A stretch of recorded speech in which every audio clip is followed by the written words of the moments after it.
دما مرف بحثا بازی دیده که اول قصر ایسحاق پاشای تیبیرا مروان. قصر ایسحاق پاشا دیروکا کردان ده خودی جیه که تایبته. دست سال حجدان ده جالی ایسحاق پاشا و هاتیه چکرن. اف سیاست سالن کو قصر لسرلنگای و همج در و هم جیش هندره ولید گلک توریستان بربخوا دکشینه. به تایبتی جی هاوینا گلک کس بو سردانا قصرتین بازده.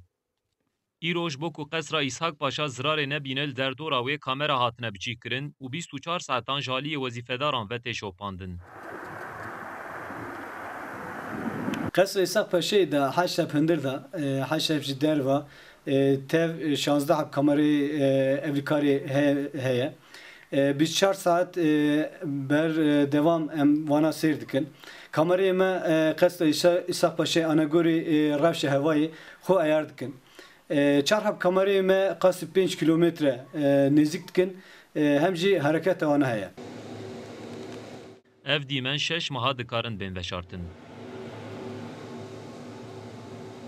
Qasri 6 meha van görüntüyan ana em dikarin veşirin. Hatta naha tişteki nehoş nebuye. Se-4 jara me kamera ve eşyayında bun medit.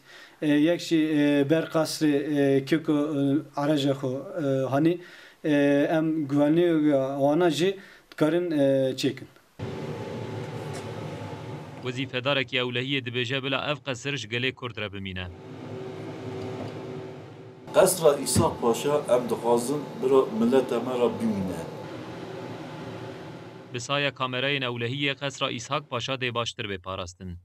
Turîstên ku alav û firaxê xwe winda dikin bi saya van kamerayan alavên xwe dibînin.